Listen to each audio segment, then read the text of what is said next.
క్లింకారా గురించి ప్రత్యేక పరిచయాలు అక్కర్లేదు. చరణ్, ఉపాసనల పెళ్లి తర్వాత 10 ఏళ్లకు కలిగిన సంతానం కావడంతో ఈ పాప ఆ ఇంట చాలా స్పెషల్.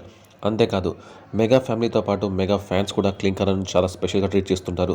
క్లింకారా పుట్టినప్పటి నుంచి మెగా హీరోలకు బాగా కలిసి వస్తోంది. ఇక క్లింకారాకు సంబంధించిన మరో న్యూస్ ఇప్పుడు నెట్టింట వైరల్ అవుతోంది. ఇంత ముద్దుగా చూసుకునే ఈ స్టార్ కిడ్ను మెగా ఫ్యామిలీలో అందరూ ముద్దుగా ఏమని పిలుస్తారు? క్లింకారా నిక్నేమ్ ఏంటి అని మెగా ఫ్యాన్స్కు, కామన్ ఆడియన్స్కు పెద్ద డౌటే వచ్చింది. రీసెంట్ ఇంటర్వ్యూలో ఉపాసన మాటల్లో క్లింకారాను కారా అని సంబోధించడం వినిపించిందట.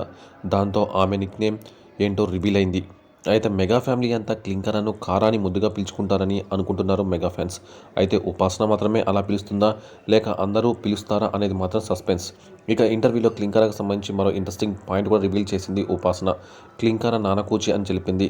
ఆమె రామ్ చరణ్కు బాగా ఎమోషనల్గా కనెక్ట్ అయింది. చరణ్ చూడగానే స్పెషల్గా నవ్వుతుంది. చరణ్ కనిపించగానే క్లింకారా ఫేస్లో మెరుపు కనిపిస్తుంది.